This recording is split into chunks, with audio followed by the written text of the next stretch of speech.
So, Batman the Killing Joke. So, the plot of Batman the Killing Joke is the Joker goes after the Gordon family, Commissioner Gordon and his daughter Barbara, in order to attract the attention of Batman.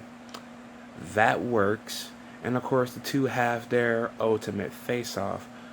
But all the while, we get a similar looking backstory about the Joker, or Jack, wherever you want to call him, and his life before he became the Joker and how he became the Joker, as well as another side plot of Batman or Bruce and Barbara Gordon's relationship in this movie. And pretty much it all comes ahead by the Joker. I did not want this movie to end. I really didn't. This movie is only 76 minutes. It's an hour and 16 minutes long. It's not very long at all, but it's a very nice and slow build to this movie. Now, Mark Hamill did officially retire as the Joker, but he said if the story to the Killing Joke was ever done and it was done good enough, he would come out of retirement one last time to voice the Joker, and we got him.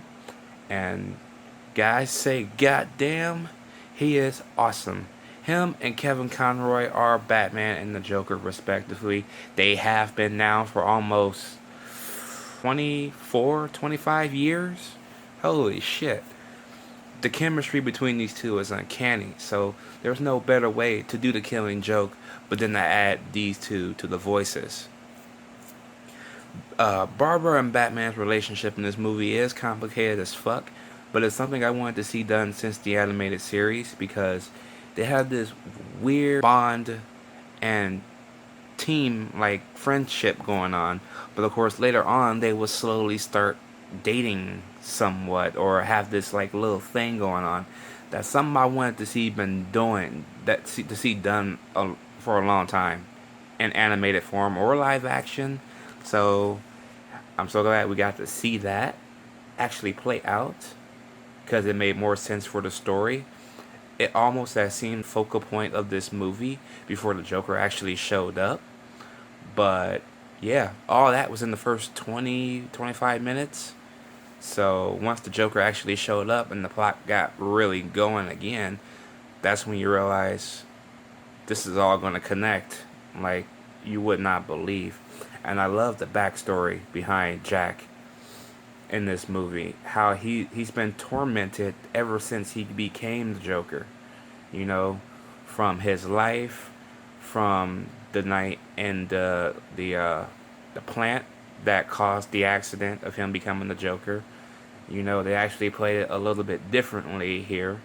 They actually kind of, I don't want to spoil it, but I just have to say the Red Hood has something to do with it, but not necessarily. You just have to watch the movie to see what I'm talking about. I love the animation in this movie. Now, a lot of people have been giving a lot of flack about the animation to the Killing Joke, but what they don't realize is if none of y'all have ever seen any of the DC movies before the New 52 reboot of the animated cartoons, when the original DC animated universe came out, each animation for each different movie were all different, from Wonder Woman to Justice League The New Frontier.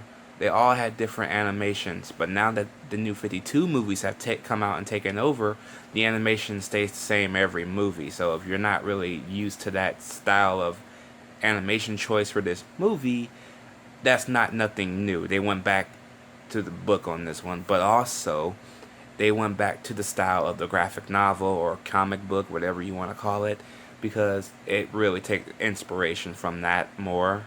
It looks just like it. So I appreciate that aspect a little bit more.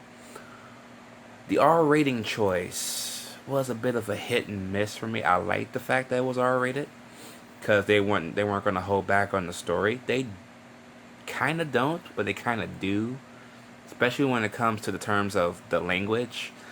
Language is kind of timid still. Sure, Joker throws in a goddamn at one point, but You have the opportunity to give him a fuck, but he says, "What the fing? Like really? You could just say like, what the fuck? It's R-rated. Go all the way, 100%, ada or nada. You know." So I I'm happy it's R-rated, but I'm kind of pissed they didn't go full 100% R-rated.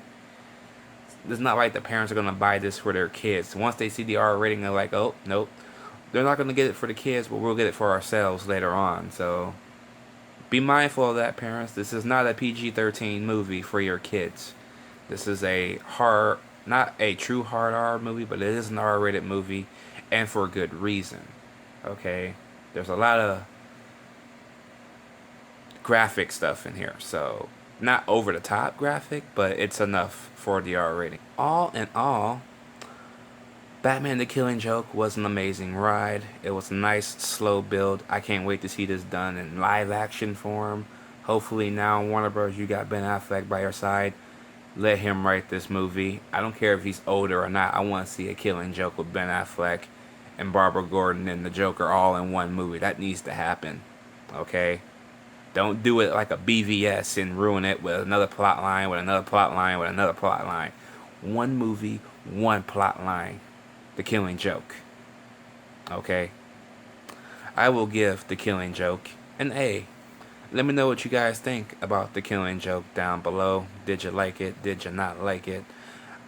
What favorite animated style from the DC animated movies is your favorite? It can be from the New 52 relaunch, Justice League The New Frontier. Which animated DC movies animation do you like the most? Let me know down below.